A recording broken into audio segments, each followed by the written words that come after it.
सभी साथियों को जोहार। आज हम आप लोगों के लिए एक नई नियमावली को लेकर के आए हैं और ये जो नियुक्ति वर्ष घोषित हुई है 2021, हालांकि ये नियुक्ति वर्ष तो नहीं साबित हो पा रही है, लेकिन नियमावली वर्ष इसे अवश्य ही घोषित किया जा सकता है। तो इसी नियमावली वर्ष के तहत इसी कड़ी में एक नई नियमावली जो कि तकनीकी डिपार्टमेंट वाले टेक्निकल जो भी हैं, डिप्लोमा स्तरीय और जो भी अन्य टेक्निकल डिग्री वाले हैं, उनके लिए उनके एग्ज़ाम के लिए ये जो हमारी नियमावली है ये अंतिम चरण पर है।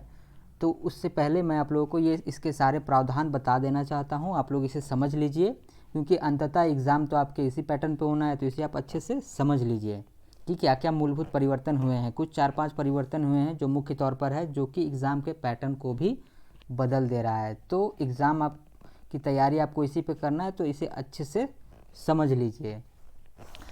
हाँ, तो चलिए स्टार्ट करते हैं हम लोग इस नियमावली पे चर्चा कि क्या इस पे बदलाव हुआ है, क्या क्या हुआ, उसे आप लोग देख लीजिए।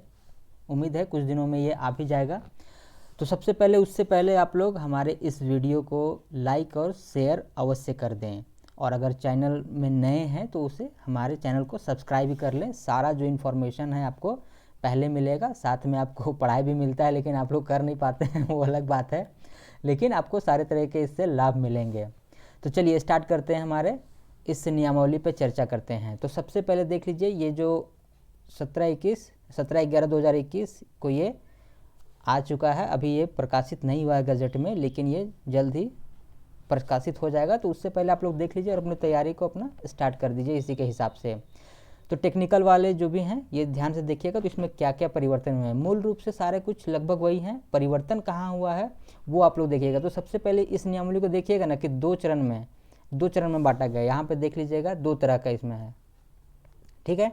एक है डिप्लोमा स्तरीय जो है वो, उनके लिए वो वाला नियमावली को ऐड किया गया हो, और दूसरे भाग में अबर जो आया था ना, लैब टेक्नीशियन और कौन था, एक्सरे टेक्नीशियन, ये सब का जो अपर पोस्ट आया हुआ था जिसको कि रोक दिया गया, उसको भी इसमें इंक्लूड किया गया है अनुसूची 2 में। तो ये इस दोनों के बारे में है, तो आप लोग दोनों को देख लीजिए।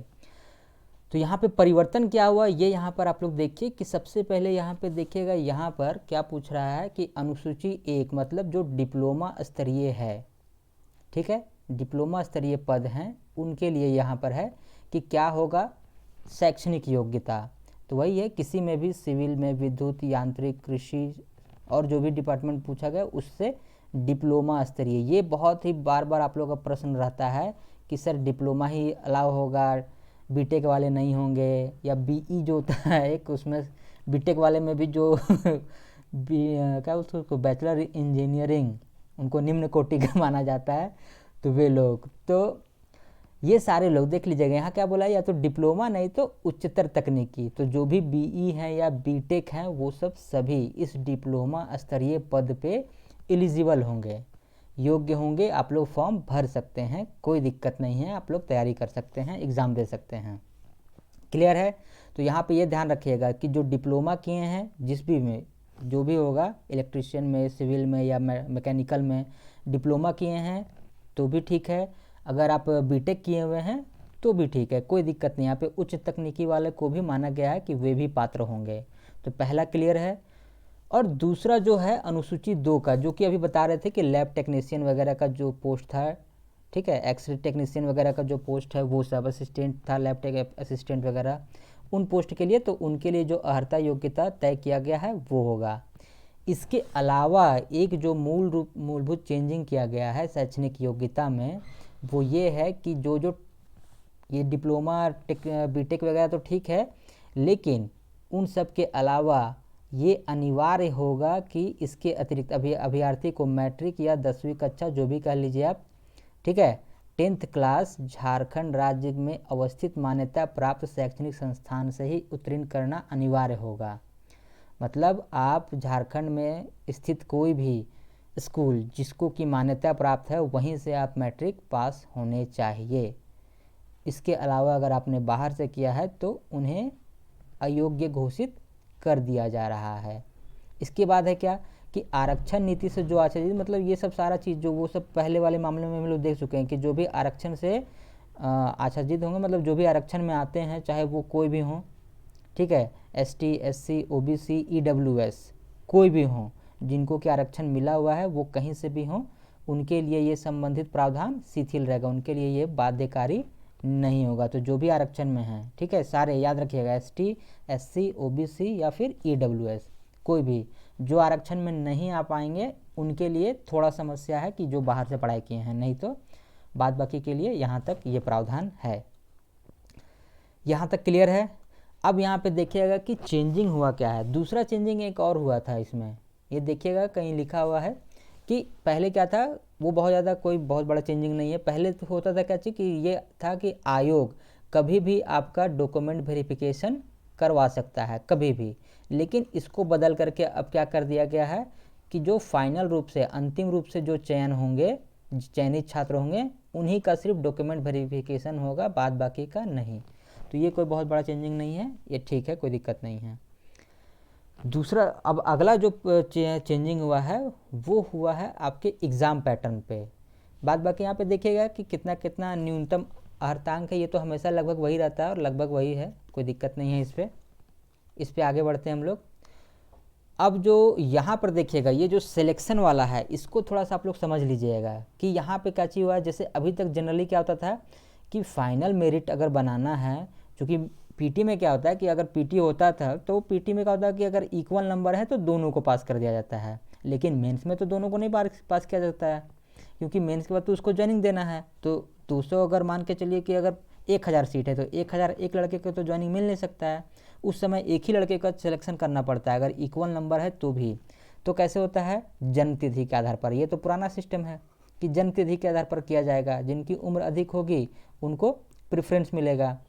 लेकिन बोला गया कि यदि नंबर भी सेम है और जन्म तिथि भी सेम है तब क्या किया जाएगा, तब ऐसी स्थिति में जो उनका स्पेशल पेपर होगा, डिप्लोमा, तकनीकी या अन्य विशिष्ट योग्यता जो भी पूछा गया है, उस परीक्षा में, उस एग्ज़ाम में जिसका अधिक नंबर होगा उसको वरीयता मिलेगा।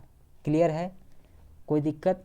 मतलब अगर जन्म नंबर भी सेम है, जन्म तिथि भी समान है, तो जिसका टेक्निकल वाला एग्ज़ाम में उस पेपर में ज़्यादा नंबर होगा उसका सिलेक्शन होगा। ये चीज़ आप लोग समझ गए होंगे।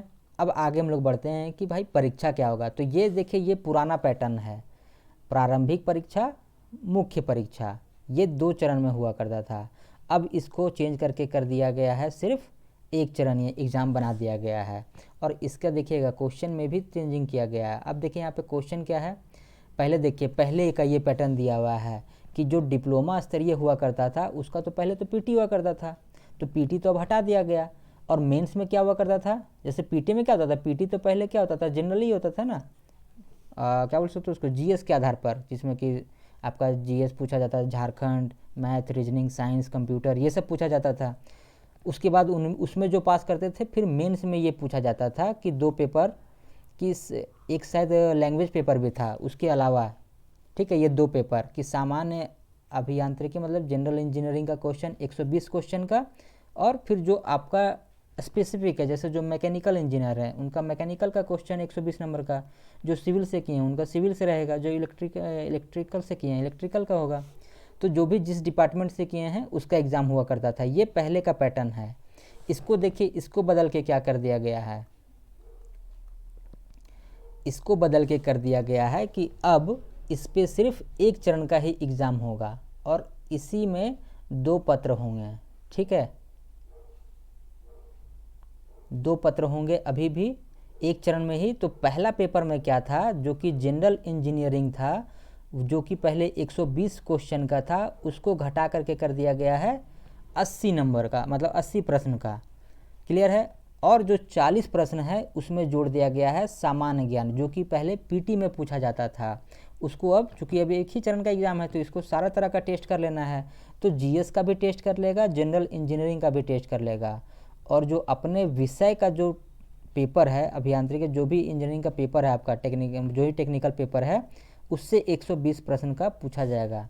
तो सिलेक्शन में याद रखना है, अगर इक्वल नंबर है, डेट ऑफ बर्थ भी समान है, तो इस पेपर में जिसका अधिक नंबर आएगा उसी का सिलेक्शन होगा।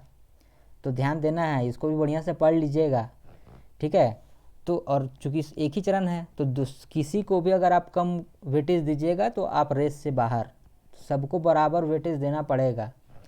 तो ये तो हो गया आपका डिप्लोमा स्तरीय जो भी है। तो डिप्लोमा के स्तरीय पे जो था इसका ये कर दिया गया कि एक चरण का एग्ज़ाम होगा जिसमें कि 2 पेपर होंगे। पहला पेपर क्या होगा, पहले पेपर में 2 पार्ट होंगे जिसमें कि 80 प्रश्न पूछा जाएगा जनरल इंजीनियरिंग से और 40 प्रश्न होंगे आपका जीएस से, मतलब कि जिसमें कि जीएस मतलब वही history, geography, polity, economics, science, computer, math, reasoning, ये सब सारे रहेंगे।